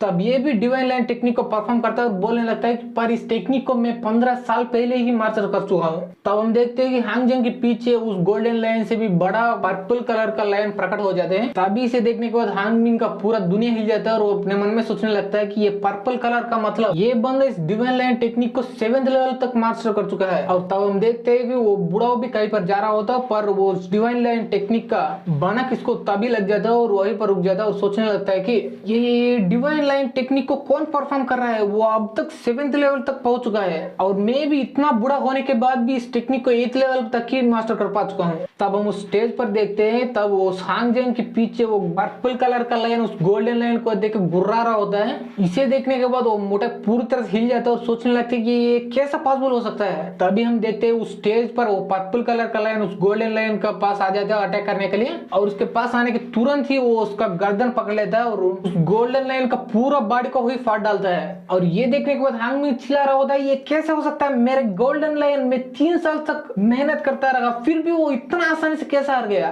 तभी इसको कहीं से आवाज आती है कि हे ब्रो, तुम इतना क्यों चिल्ला रहे हो, तेरा आवाज खराब हो जाएगा, इतना चिल्ला रहे हो। ये बोल के हांग जेंग उस हांग मिंग पर एक जोरदार मुक्का कर देते हैं। इसके वजह से वो हांग मिंग काफी दूर जाकर गिरता है और बोलने लगता है कि ऐसा नहीं हो सकता। तब हांग जेंग बोलता है कि तुझे मैं एक फ्री एडवाइस देना चाहता हूँ, अगर तुम एक फाइट में ये ऐसा ही फोकस खो दोगे तो तुम्हारी हालत ऐसे ही खराब हो जाएगा। और ये सुनने के बाद हांग मिंग नीचे पड़ा हुआ बोल रहा होता है कि ऐसा कैसा हो सकता है, तू अभी तक ट्रांसेंडेंस लेवल तक नहीं पहुंच चुका है, फिर भी तूने मेरे जैसे ट्रांसेंडेंट लेवल बंदे को कैसे हरा दिया इतना आसानी से। ये सुनने के बाद हांग जेंग कहता है कि इसके कल्टीवेशन के बाद कहां से आ गई, तूने उस डिवाइन लेवल टेक्निक को 2nd लेवल तक ही मास्टर कर चुका है और मैंने उसी टेक्निक को 7th लेवल तक मास्टर कर चुका है, इसीलिए मैं जीत गया। ये सुनने के बाद हांग मिंग नीचे से उठते हुए बोल रहा होता है कि अगर ऐसी बात है तो तुझे हराने का मेरे पास एक ही चॉइस बचा है और वो है लाइफ एंड डेथ बैटल करने का। तो चलो देखते हैं फाइनली कौन जिंदा बचता है कौन मरता है। और ये बोल के ये हांग मिंग पर अटैक करने वाला होता है, तभी पीछे से बुढ़ा वेदर बोलता है कि रुक जाओ। और ये सुनने के बाद ये तुरंत ही रुक जाता है और पीछे मुड़कर देखता है, वहां पर उसका बुढ़ा होता है। उसे देखने के बाद हांग मिंग कहता है कि ग्रैंडपा आप यहाँ पर क्या कर रहे हैं। तब ग्रैंडपा कहता है कि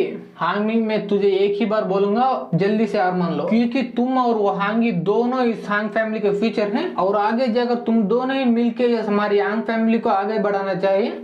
तो इसीलिए मैं इस छोटे से कंपटीशन की वजह से तुम दोनों में से एक को नहीं खो सकता, इसीलिए तू तुरंत ही मार मान जा और मैं तेरे लिए रिसोर्सेज भी नहीं कम करूंगा। ये सुनने के बाद हांग मिंग जोर से जमीन पर मुक्का मार देता है और सोचने लगता है कि मैं कितना बुद्धू हो गया हूँ। अगर हमारे हांग फैमिली में एक और स्ट्रांग बंदा आएगा तो वो हमारे हांग फैमिली को और भी स्ट्रांग बना देगा और इससे मुझे खुश होना चाहिए, गुस्सा नहीं। और ये सोचने के बाद ये कागू जोर जोर से हंसने लगता है और बोलने लगता है कि हांग जेंग मैं अब हार मानता हूँ, आज के लिए जीत तुम्हारी है, पर इसका मतलब ये नहीं कि तुम हमेशा के लिए मुझसे स्ट्रांग हो। जब हम अगले बार फाइट करेंगे तो इसका हिसाब मैं वापस चुकाऊंगा और तुझे हरा के दम लूंगा। ये सुनने के बाद हांग जेंग थोड़ा मुस्कुराते हुए बोल रहा होता है, एनी टाइम ब्रो, तू कभी पर भी आ सकता है, मैं तेरे साथ फाइट करने के लिए रेडी हूँ। अभी ये सारे चीज देखने के बाद वो मोटा अपने मन में सोचने लगते है कि क्या सच में वो बंदा हांग जेंग नहीं है।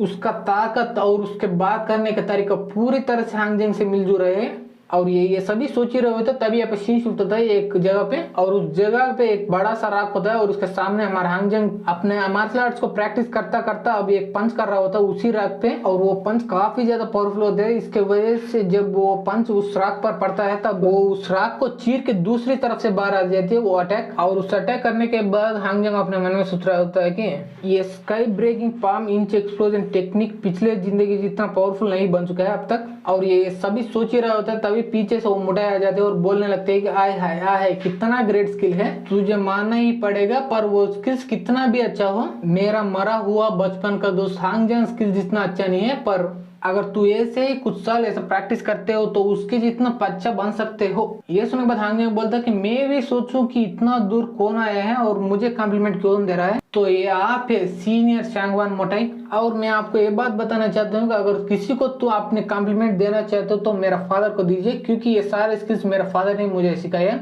इसीलिए मेरा स्किल्स सीनियर ब्रदर हांग जेंग जितना अच्छा नहीं, बल्कि आपकी स्किल्स जितना अच्छा भी कभी नहीं बन पाएंगे। मैं 100 साल भी स्किल्स को प्रैक्टिस करता तब भी।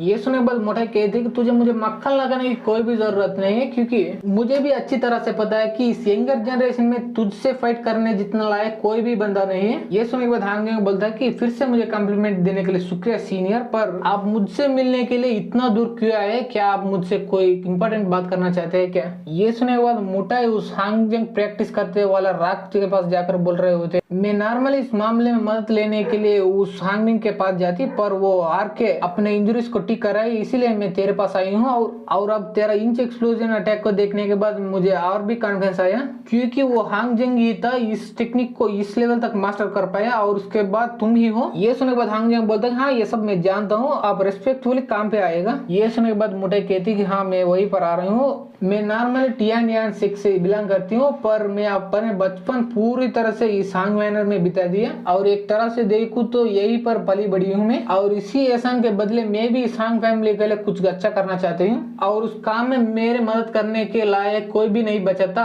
तू यहाँ पर आने से पहले, इसीलिए मैं तेरा मदद मांगने के लिए यहाँ पर आ चुका हूँ। ये सुनने के बाद बोलता है आप मुझसे काफी ज्यादा स्ट्रांग है, इसीलिए आप किसी भी काम को आसानी से निपटा सकते हैं मेरे बिना भी, तो क्यों आप मेरे जैसे बंदे की मदद मांगना चाहते हैं। ये सुनने के बाद मुटाई कहते हैं कि क्या तुझे पता है कि सेवेंथ अंकुल के बेटे हांग बूपो इस परफॉर्मेंस टूर्नामेंट में पार्टिसिपेट करने के लिए लौट चुके हैं, पर वो नॉर्मली वापस नहीं आया बल्कि काफी सारे इंजरीज के साथ वापस आ गए। और वापस आने के बाद वो बोला था कि सीतू फैमिली के एक्सपर्ट सीतू क्विंगियान ने इस पर अटैक करके इससे काफी ज्यादा इंजूर किया। ये सुनने के बाद हांग जंग पूरी तरह से चौंक जाता है और बोलने लगता है क्या बूपो सीरियसली इंजूर हो गया। को देखते हैं वहीं पर वो बूपो बंदा पूरी तरह से घायल की स्थिति में वहां पर बेड पे लेटा हुआ होता है। तभी हम देखते हैं कि वहां पे बुढ़ा और हांग जंग दोनों आ जाते हैं। तब हांग जंग बुढ़ा से पूछता है कि बुढ़ा मुझे पता है कि ये किसने किया, पर मुझे ये बताओ कि वो लोग ऐसा क्यों किया। ये सुनने के बाद बुढ़ा कहता है कि तुझे ऑलरेडी पता है कि सीतू फैमिली दिन ब दिन स्ट्रांग बनते ही जा रही है और हमारे हांग फैमिली दिन ब दिन घटिया बनते ही जा रही है, पर वो सीतू फैमिली इतने में भी कुछ नहीं है बल्कि वो हमारे हांग फैमिली को पूरा बर्बाद करना चाहती है। इसीलिए वो सीतू फैमिली के सीतू क्विंगियान हमारे यंगर जनरेशन बंदी को घायल करने लगा कुछ महीनों पहले से, और वो सारी घायल हुआ बंदों में से ये भी एक था। जब ये हमारे हांग फैमिली पे वापस आ रहा था तब वो सीतू क्विंगियान सीतू फैमिली के काफी सारे स्ट्रांग बंदे को लेके आया और इस पर Hang family secret technique great meridian breaking palm को यूज करके इसका पूरा मेरिडियन बर्बाद कर डाला। ये सुनने के बाद हांग पूरी तरह चौंक जाता है और पूछने लगता है कि क्या great meridian breaking palm technique, क्या उस अटैक को सहने के बाद बूपो का लाइफ डेंजर में तो नहीं है ना। ये सुनने के बाद बुढ़ा थोड़ा सैड होकर बोलता है कि अभी तक तो उसका लाइफ डेंजर में नहीं है, पर आगे जाकर हम कुछ भी नहीं बता सकते और इसको सेव करने का हमारे पास एक ही चॉइस है और वो है सीतू फैमिली का ड्रैगन स्नेक मेरिडियन पिल को लेना और इसे दे देना, उसके बाद ही बूपो का लाइफ सेव हो सकता है। ये सुनने के बाद हांग बोलता है कि ड्रैगन स्नेक मेरिडियन पिल, हाँ ठीक है मैं याद रखूंगा। तभी पीछे से मुटाई कहती है कि तुम्हें उसके बारे में इतना चिंता क्यों रहे, तू अभी तक उसे मिला भी नहीं, तुझे देखकर ऐसा लग रहा है कि वो बूपो तेरा अजनबी नहीं बल्कि तेरा बचपन है दोस्त है। ये सुनने के बाद हांग थोड़ा पसीना होकर बोल रहा होता है कि नहीं ऐसी कोई बात नहीं, मैं उससे पहली बार ही मिल रहा हूँ, फिर भी वो हमारे हांग फैमिली का मेंबर है और मैं भी एक हांग फैमिली में मेंबर हूँ, इसीलिए मैं उसके लिए इतना चिंता कर रहा हूँ। ये बोलने के बाद ये अपने मन में सोचने लगता है कि अरे यार मैं और बूपो बचपन का चड्डी बडिस थे, और वही नहीं बल्कि काफी साल पहले हुंडई माउंटेन्स पे मैं पूरी तरह से घायल हो चुका था और ऑलमोस्ट मर ही चुका था, पर यही बूपो ने अपनी जिंदगी खतरे पर डालकर मुझे बचाया उस हुंडई माउंटेन्स पे। वही नहीं वहां पर मैं घायल होने के बाद मैं कहीं नहीं चल पा रहा था, उठ भी नहीं पा रहा, तभी उसने ही मुझे उठा के हजारों मील दूर हांग नेशन पर लेके आया फिर से। मेरे बचपन में मेरे लिए इतना सब किया मेरा बेस्ट फ्रेंड बूपो। 10 साल पहले वो सीतू लियाजे ने युआन कांगाई से मिलकर मुझे पीछे से धोखा दिया और ऑलमोस्ट मुझे मार ही चुके थे, और अब बूपो को अटैक करके उसको भी इतना बुरी हालत में कर दिया वो लोग। आज तो उन सभी का कहना है। और ये सोचने के बाद हांग मुटाई से कहता है कि मुटाई चलो जल्दी चलते हैं वो सीतू मैनर में और वहां पर जाकर उस ड्रैगन पिल को ले आएंगे। ये सुनने के बाद मुटाई कहती है कि हाँ जरूर मेरा भी यही इरादा था, तो चलो चलते हैं जल्दी। ये सुनने के बाद बुढ़ा जोर से चिल्लाता है कि हांग क्या तुझे सच में पता है कि तुम क्या करने वाले हो? क्या तुझे सीतू किंगियान के कल्टिवेशन के बारे में पता है? वो ट्रांसेंडेंट लेवल के सेकंड स्टेज पर है, अब अगर तुम उसके साथ फाइट करोगे तो जरूर मरेगा, तो इसीलिए मेरी बात सुन, वहां पर बिल्कुल मत जा। और मुटाई तेरे बारे में क्या तुम भूल गए हो? तुम अब सिर्फ श्यांगवान मुटाई नहीं बल्कि तियानियान सेक्ट का डिसिपल मुटाई है। अगर तू जाकर सीतू फैमिली पर अटैक कर दोगे इसका मतलब उस सीतू फैमिली से पंगा लेने का नहीं बल्कि यूनहाई सेक्ट से पंगा लेने का है। इसके वजह से तियानियान सेक्ट और कुनहाई सेक्ट के बीच में एक बड़ा सा वार भी क्रिएट हो सकते हैं, इसीलिए तू कुछ भी करने से पहले 2 बार सोचना चाहिए। ये सुनने के बाद हांग बोलता है कि ग्रैंडपा वो सब तो ठीक है, पर वो ड्रैगन स्नेक मेरिडियन पिल के मदद से ही बूपो के इंजरीज ठीक हो सकते हैं, सिर्फ वो सीतू मैशन में ही वो पिल मिलते हैं, इसलिए मुझे जाने दो ग्रैंडपा। और ये सुनने के बाद बूढ़ा जोर से चिल्लाता है कि मैं ऑलरेडी मेरा फाइनल डिसीजन बोल दिया, तो इसीलिए इसके बाद इसके बारे में कोई भी बात नहीं करेगा। और मैं तुम दोनों लोगों को ये ऑर्डर दे रहा हूँ कि अब से तुम सांग मैंशन को जरूर कहीं पर नहीं जाओगे। इस बूपो की इंजरी इस बारे में मैं कुछ और रास्ता ढूंढ लूंगा इसे ठीक करने के लिए। ये सुनने के बाद हांग बोलता है कि ठीक है ग्रैंडपा, आप जैसे कहते हो हम भी वैसा ही करेंगे। और ये बोल के वो 2 लोग वहां से चले जाते हैं। तभी यहाँ पे सीन शिफ्ट होता है रात के समय का। उसी हांग मैंशन के अंदर तभी हम देखते हैं एक बंदा चेक पे ऊपर पैर रखकर कहीं पर जा रहा होता है और वो बंदा और कहीं नहीं बल्कि हांग जेंग ही होता है और वो काफी तेजी से भागकर जा रहा होता है चित के ऊपर से। और ये जाता जाता ये अपने मन में सोचना होता है ग्रैंडपा तू हाँ बोलो ना बोलो मुझे घंटा फर्क नहीं पड़ता, मैं जा रहा हूँ सीतू फैमिली के मैंशन पे और वहां पर जाकर मैं पेंट करूंगा और वो भी वो सीतू फैमिली के बंदों के खून से। और ऐसा कुछ देर भागने के बाद हांग जेंग फाइनली फैन सिटी के अंदर सीतू फैमिली के मैंशन पे आ जाते हैं और वो मेन फैमिली नहीं बल्कि एक ब्रांच फैमिली होते हैं। और उसे देखने के बाद ये अपने मन में सोचने लगता है कि मानना पड़ेगा भाई 10 साल के अंदर ये सीतू फैमिली कुछ ज्यादा ही डेवलप हो गया। अगर मुझे सही में याद है तो ये सीतू क्विंगियन उस कुत्तिया सीतू लुओजियन का गाजिन है और यही ब्रांच फैमिली का लीडर भी है। और ये सीतू फैमिली का डेवलपमेंट मेरा खून से, इसका मतलब मेरे से ही स्टार्ट हुआ, इसीलिए मैं ही सीतू फैमिली को बर्बाद कर डालूंगा। ये सोच के ये सामने वाले मैंशन पर एक जोरदार अटैक कर देता है। इसकी वजह से उस सामने वाला मैंशन पूरी तरह से बर्बाद हो जाती है और नीचे भी गिरने लगती है। ये बर्बाद करता हुआ मैंशन को दूर से एक बंदा देख लेता है और चिल्लाने लगता है किसकी हिम्मत हुई सीतू फैमिली के यहाँ पर आकर एक घर को बर्बाद करने की। और ये सुनने के बाद हांग जेंग उस बंदे की तरफ देखने लगता है। तभी हम देखते हैं वो बंदा उतने दूर से एक बड़ा सा छलांग लगाता है, इसके वजह से सीधा आकर हांग जेंग के सामने आकर रुकता है। मुझे इसकी हिम्मत को देखकर ऐसा लग रहा है कि ये कोई बड़ा वॉरियर होगा, पर तो ये एक बच्चा निकला। ये सोचने के बाद वो हांग जेंग पर चिल्लाता है कि क्या तुझे सच में पता है ये प्लेस कौन सा है और वो इस फैमिली किसकी है। ये सुनने के बाद हांग जेंग बोलता है कि हाँ मुझे पता है, ये कुत्ते रहने वाली जगह है और उन कुत्तों के नाम के आगे सीतू होता है, क्या मैं सही हूँ? ये सुनने के बाद इस बंदे को काफी गुस्सा आ जाता है और चिल्लाने लगता है तेरी हिम्मत कैसे हुई ये बोलने की। और ये बोल के हांग जेंग पर एक अटैक करने के लिए आगे बढ़ने लगता है और ये ऑलमोस्ट हांग जेंग को मारने ही वाला होता है। तभी हांग जेंग कहने लगता है कि तेरे औकात नहीं है मुझसे फाइट करने का, तो इसीलिए जाओ और उस सीतू क्विंगियन को लेके आओ बाहर। और ये बोल के वो उस बंदे को पकड़ लेता है और जोर से उस दीवार की तरफ फेंक देता है। इसकी वजह से वो दीवार तोड़ के वो अंदर घुस जाता है। और ये देखने के बाद हांग जेंग अपने मन में सोचने लगता है कि अरे इतना आसान था उसे हराना, यहाँ क्या यहाँ का गार्ड्स इतना वीक थे या मैं ही स्ट्रांग बन चुका हूँ। तभी उसी सीतू फैमिली के मेन हॉल के अंदर वहां पर दो बंदे बैठकर बात कर रहे होते हैं। उनमें से एक बंदा बोल रहा होता है कि भाई तुझे पता है कि मुझे कितना बूपो को मारो उतना ही मजा आ रहा था और मुझे ये नहीं लगा था कि वो बूपो इतना वीक होगा, वो हमें रेसिस्ट भी नहीं कर पाया। और हमें ये मानना ही पड़ेगा कि इस वाले जनरेशन के वॉरियर पिछले वाले जनरेशन के वॉरियर से भी घटिया है। तभी हम इस बंदे को देखते हैं और यही वो सीतू क्विंगियन है और ये बोल रहा होता है कि हाँ ऐसी ही होनी चाहिए, वो हांग फैमिली दिन ब दिन घटिया बनते ही जाना चाहिए क्योंकि हमारा प्लान ये है कि एक ना एक दिन हमारे सीतू फैमिली उस हांग फैमिली को पूरी तरह से बर्बाद करने का है। ये सुनने के बाद हम ये बंदे को देखते हैं और हम आगे से इसे राइनाइट बुलाएंगे क्योंकि वो दिखने में ऐसा ही लग रहा है। और ये बोलता है कि हाँ वो सब तो ठीक है, पर तब क्या होगा जब वो बुढ़ाओ लांगटेंग ही हमारे लिए आ जाएगा यहाँ पर। अगर वो बुढ़ाओ बदले के लिए हमारे पास आ गए तो हम दोनों मिलके भी उसे संभाल नहीं पाएंगे। ये सुने बाद सीतू क्विंगियन कहता है कि तुझे डरने की कोई भी जरूरत नहीं क्योंकि वो बुढ़ाओ लांगटेंग बिल्कुल भी नहीं यहाँ पर आएगा, क्योंकि उसे अच्छी तरह से पता है कि हमारे सीतू फैमिली के सपोर्ट में वो यूनाई सेक्ट है। अगर वो हमारे फैमिली के एक भी बंदे को नुकसान पहुंचाए तो पूरी यूनाई सेक्ट मिलकर वो हांग फैमिली को बर्बाद कर डालेगी। इसीलिए हमें बिल्कुल भी डरना नहीं चाहिए और उस हांग फैमिली के यंगर जनरेशन को और भी तड़पा तड़पा कर मारना चाहिए। एक महान व्यक्ति ने बोला था कि सपने देखो और उनमें सच में बदल लो, और मेरा भी एक सपना है और वो पूरी हांग फैमिली को बर्बाद करने का, और इसीलिए मैं उस सपने को सच में बदलने के लिए दिन रात मेहनत कर रहा हूँ और आगे भी करता रहूंगा। और ये सब बोल ही रहा होता तभी वहाँ पे एक गार्ड आ जाता है और बोलने लगता है कि मास्टर आपके लिए एक इमरजेंसी न्यूज है, और वो ये है कि हांग फैमिली के बंदे यहाँ पर आ चुके हैं और हमारे सीतू मैंशन को पूरी तरह से बर्बाद कर रहे हैं। तभी ये सुनने के बाद वो सीतू क्विंगियन तो डरते डरते पूछता है कि कितने बंदे आए यहाँ पर। सुनने के बाद वो गार्ड कहता है कि सिर्फ एक ही बंदा मास्टर। तब हम हांग जेंग को देखते हैं, वो पूरी सीतू फैमिली को बर्बाद करता करता उसी मेन हॉल की तरफ बढ़ रहा होता है। और इसी के साथ हमारे ये वीडियो यहीं पर खत्म हो जाते हैं। वीडियो अच्छी लगी तो लाइक कर दे, सब्सक्राइब कर दे, शेयर कर दे। Thanks for watching guys.